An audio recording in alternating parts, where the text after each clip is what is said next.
Estudiantes, bienvenidos y bienvenidas a esta cápsula que el equipo de pensamiento matemático del programa PASE de la Universidad de Santiago preparó para ustedes. En esta oportunidad se presentará el análisis general de las funciones potencia y raíz. La función potencia es una función de la forma f de x igual a por x elevado a n, donde n, el cual pertenece a los números naturales incluyendo el 0, es el exponente de la potencia que resulta de elevar cualquier número real a ese valor, y a es el coeficiente de la función potencia. Por ejemplo, si n es igual a 2, entonces a es el coeficiente cuadrático de la función, es decir, su nombre queda determinado por la potencia a la que acompaña. Se espera que a sea distinto de 0, ya que si a es igual a este valor, se tiene que la función potencia es la función 0, es decir, el eje x. Ahora, el valor de n y el valor de la constante a determinan la forma de la gráfica y la estructura del recorrido, ya que al ser una potencia corresponde a un polinomio, y por tanto su dominio es siempre todo el conjunto de los números reales. Observe que si a es igual a 1 y n es igual a 2, se obtiene la parábola f de x igual a x cuadrado, la cual es cóncava, es decir, abre hacia arriba. Y si a es igual a menos 2, pero n igual a 3, se obtiene la función cúbica, f de x igual a menos 2x al cubo, que resulta una función decreciente. ¿Podremos entonces determinar todas las formas posibles dependiendo de a y de n? Bueno, en efecto, se puede hacer, y lo veremos como casos particulares de la función potencia. Ya vimos que si consideramos a igual a 0 en la función, se obtendrá que f de x es igual a 0 para todo x perteneciente a R, lo que representa a la función constante 0, y esto corresponde al eje x, es decir, el eje x es también una función. Si tomamos ahora a distinto de 0, pero n igual a 0, obtendremos que la función queda como f de x igual a, la cual es una función constante igual al valor de a. Es decir, que cualquier x real que evaluemos en la función, obtendremos la misma imagen, lo que genera una recta horizontal como gráfica. Podemos ver que si a es igual a 2, la recta horizontal estará encima del eje x, y si a toma el valor menos 3, la recta horizontal ahora está en el semiplano inferior. Si ahora consideramos a distinto de 0, pero n igual a 1, lo que tendremos como resultado será la función f de x igual a por x, la cual es una función lineal, es decir, una recta inclinada que pasa por el origen del plano cartesiano y tiene pendiente a. Podemos darnos cuenta que si a es mayor que 0, entonces cada vez que se toma un valor de x más grande, su altura es también mayor, es decir, la recta es creciente. Si por el contrario se considera a menor que 0, observemos que para valores de x cada vez más grande, las alturas de la recta son cada vez menores, es decir, la recta decrece. En este sentido, es posible seguir trabajando las gráficas y sus formas de manera intuitiva, pero la intención es justamente crear una relación fórmula gráfica que nos permita una mejor orientación. En consecuencia, es natural preguntarse, ¿podemos tratar de generalizar el proceso dependiendo de la paridad o imparidad del exponente?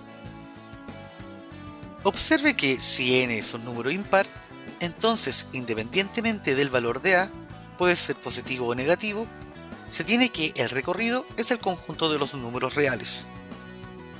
Volviendo a las gráficas anteriores, es decir, en el caso de tomar n igual a 1, podemos ver que en efecto, el recorrido es justamente todo el conjunto de los números reales.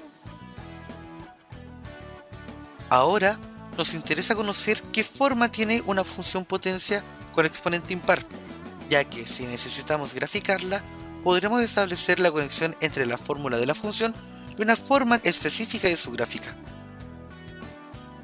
Observemos qué sucede cuando a es igual a 1 y n es igual a 1. O cuando n sea igual a 3, o cuando n sea igual a 5, y así sucesivamente.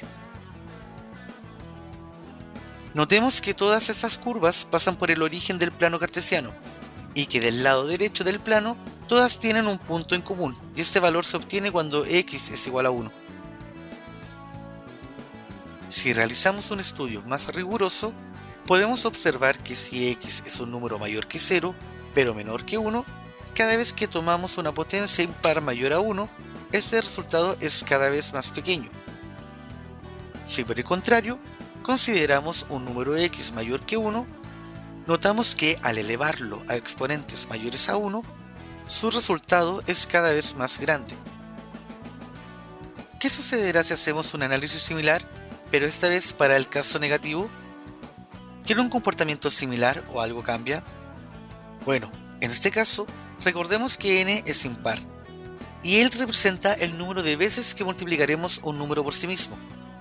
Ahora, si multiplicamos un número negativo por sí mismo un número impar de veces, la ley de los signos nos dice que el resultado es negativo, distinto a lo que sucedía antes.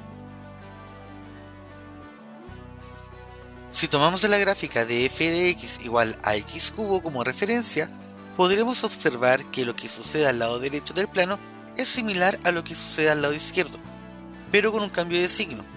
A esta propiedad se le denomina propiedad de imparidad. En efecto, si tomamos solo el lado derecho y reflejamos esto con respecto al eje x, obtendremos la curva punteada, que al ser proyectada con respecto al eje y, nos da finalmente el lado izquierdo de la curva original. La condición de imparidad y forma la podemos observar en los siguientes ejemplos: f de x igual a menos 5x a la quinta y f de x igual a 5 por x al cubo. Cuando n es par, entonces se tiene que el recorrido es el conjunto que va desde el 0 hasta el infinito, cuando a es mayor que 0, y será desde el menos infinito hasta el 0, cuando a sea menor que 0. Tal como antes, nos interesa conocer qué forma tiene una función potencia con exponente par, ya que si necesitamos graficarla, podremos establecer la conexión entre la fórmula de la función y una fórmula específica de su gráfica. Observemos qué sucede si a es igual a 1 y n igual a 2, o cuando n sea igual a 4, o si n es igual a 6, y así sucesivamente. Notemos que todas estas curvas pasan por el origen del plano cartesiano, y que del lado derecho del plano todas tienen un punto en común, y este valor se obtiene cuando x es igual a 1. Pero en este caso pasa lo mismo del lado izquierdo para x igual a menos 1. Haciendo un estudio riguroso como antes en el caso impar, podemos observar que si x es un número mayor que 0, pero menor que 1, cada vez que tomamos una potencia par mayor a 1, este resultado es cada vez más pequeño. De igual manera sucede si se toma un número entre menos 1 y 0. Si por el contrario consideramos un número x mayor que 1 o menor que menos 1, notamos que al elevarlo a exponentes mayores a 1, su resultado es cada vez más grande. Si tomamos la gráfica de f de x igual a x cuadrado como referencia, podremos observar que lo que sucede al lado derecho del plano es similar a lo que sucede al lado izquierdo. A esta propiedad se le denomina propiedad de paridad.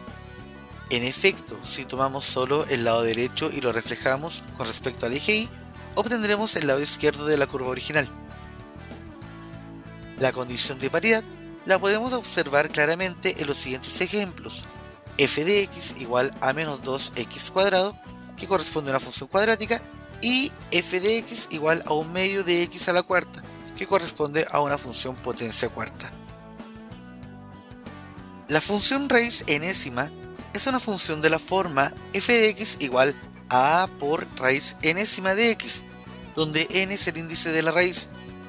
El valor de n y el valor de la constante a, que debe ser distinta de 0, determinan la forma de la gráfica y la estructura del dominio y del recorrido.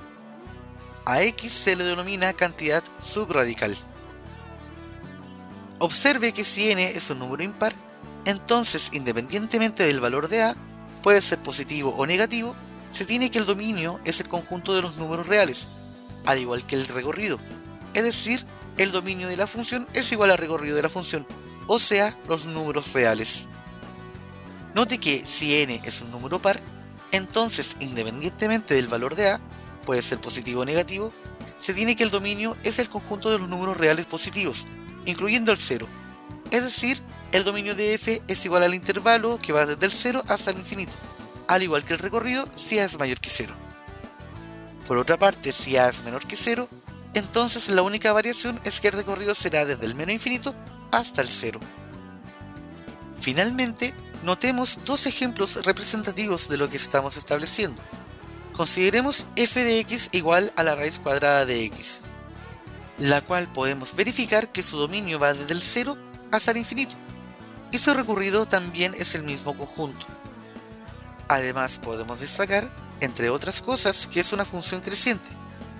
Para el caso de f de x igual a menos 2 raíz cuarta de x, notamos que el dominio es desde el 0 hasta el infinito, pero que al ser la función decreciente y pasar por el origen, no queda más solución que su imagen estén contenida en el conjunto que va desde el menos infinito hasta el 0. Esperamos que este contenido te haya sido de utilidad y nos vemos en un próximo video.